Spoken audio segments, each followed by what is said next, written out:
battlefields, and we would just spend a couple of hours walking around the battlefields and running and getting exercise and throwing a frisbee or kicking a ball. And this was all probably when I was, 7, 8, 9, 10 years old. They were great memories, and then also a lot of family times and Nags Head, North Carolina, with the family and the dog going up. That's where they have the largest sand dunes on the East Coast. And we would take our dog and walk up to the top of the sand dunes and watch people hang glide off the sand dunes. So those were probably the best memories I had is our family time. Do you think the trips to the battlefields is why you're interested, or you're interested in history? Well, that definitely contributed to it. We lived in a very historical area. My dad was a history major in college, and there was a lot of places around us. There was Jamestown, Virginia, Williamsburg, Virginia, and of course Yorktown, all within 30 minutes of where I grew up. And there was a Civil War battlefield maybe 15 minutes from where I grew up. So there was a lot of American history in that area. And the fact that my dad had loved history really kind of just introduced it to us, and it was so easily accessible. So going to the battlefields, that definitely contributed to it as well. And then what breed of dog did you have? He was a Cocker. Our dog was named Happy, and he was a little Cocker Spaniel. I see. All right. What was a big moment in history that you looked through that you remember the most? I'm sorry, I don't understand the question. What was a historical event such as 9/11 that you remember the most in your life? Probably, I would say the most historical event was when the Space Shuttle Challenger exploded. It happened in Cape Canaveral, Florida, and I watched it live from the beach in Neptune Beach, Florida, when I was living in Neptune Beach. So that was a huge historical moment because I was watching it on TV all morning, and then just before they were to launch, I walked to about 100 yards down to the beach so I could see it, and everybody down there could see it. Then all of a sudden it blew up, and then I went back inside and just watched all the news, and that was probably the most historical event that I can recall at this moment. So you saw it explode from the beach? I did. Whoa. Yeah, that was crazy. It was crazy. You can see it great from Neptune Beach. How far is that? I don't know how far.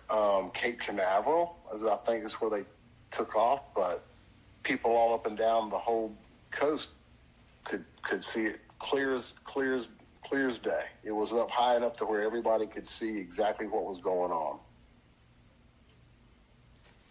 So I would say Cape Canaveral is a good 2 or 3 hours south of here. So it exploded in the air? It did. And that was the one that had the Krista McAuliffe, the school teacher, on board. What year was that? I can't recall what year it was. I want to say it was maybe 1990, maybe, somewhere, give or take. 1989, maybe. Was the school teacher an astronaut or just part of the journey?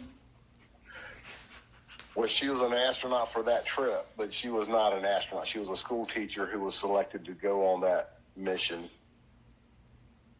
I think there was 7 astronauts or seven crew members or something like that. Oh, do you remember who you were with that day? I believe I'm not sure if my brother was home that day or not. I want to say that I may have been at home by myself that day. And it was a beautiful, sunny, clear day. But I think I was alone. I think I was, except for everybody, all the neighbors, of course, that were at the beach as well. But as far as at my house, I would think that I was the only one. I see. And you lived in Neptune Beach, Florida? Yes, I moved to Neptune. I moved from when I had moved from Virginia, from Williamsburg, Virginia, to Neptune Beach, Florida, when I was 22 years old. What prompted... I'm sorry. We actually moved to Ponte Vedra Beach, Florida, where I moved. My brother was here, and I moved down here for a year. So I'm sorry. Go ahead. I'm sorry to interrupt you, Kathleen. Oh, no, it's fine. What prompted you to move at the age of 22? Well, I loved growing up in the Tidewater area of Virginia, and it was a great childhood, but I did not want to live in that area as an adult, and I knew that, and so I really wanted to change because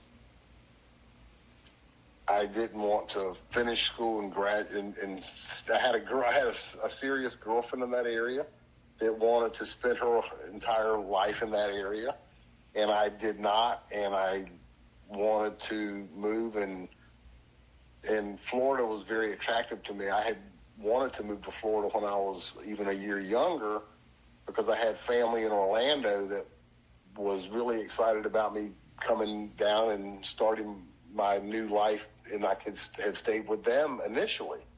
But I put it off, and then when my brother was able to, when he accepted a job in Florida, he got a job in Jacksonville. He called me and said, "Hey, would you like to come?" And I had already been wanting to do that a year prior anyway. So that's kind of what prompted it. It was I saw it as a great opportunity for me to move away from the Tidewater area of Virginia and go somewhere that I had really. The weather in that part of Virginia was very rough and brutal, and I just was so tired of that as well. So I figured I would come to Florida and give it a shot, and if I didn't like it, I could have always gone back. So that's why. I see. I'm not sure. I don't really have any other questions to ask. You don't have any more? Do you think you have enough for your... Okay. I don't know. Do you, Dion? I don't know. I'm not this project. Wait, let me think.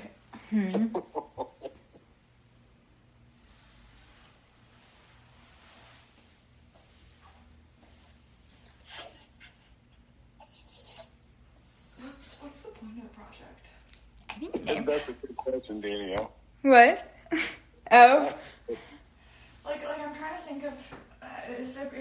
The project is supposed to be about his childhood mostly, right?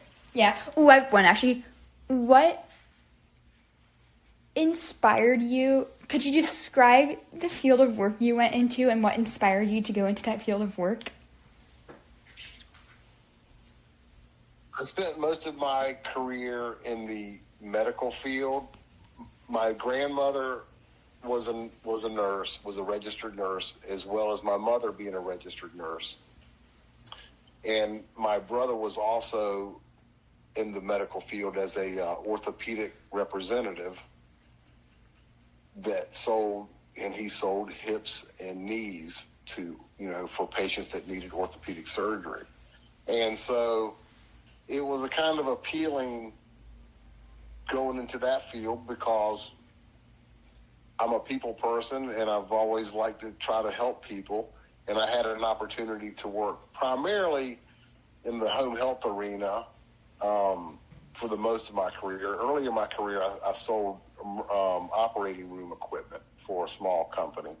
But I was able to, interact with a lot of patients, and I covered a lot of patients in the hospitals about their care once they went home and what we would be doing for them, and answered a lot of questions for the family. So it was gratifying in the sense that a lot of people that were either geriatric or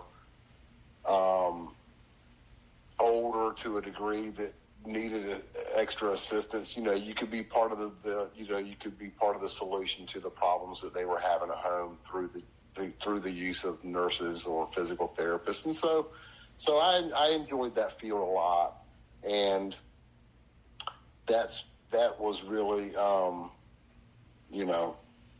very gratifying type of work for me. I don't know. Did I answer that question correctly, Catherine? I think I kind of forgot the question. No, yeah, that's good. Thank you for your time, Mr. Underwood. That'll be all. I feel like that's good enough. Okay, I think the scenario, if you need more content, you can always just call them back for 5 minutes and just pretend it was the same day. Yeah, or just like or just like bullshit the rest. Why am I still recording? Okay, I feel like that's.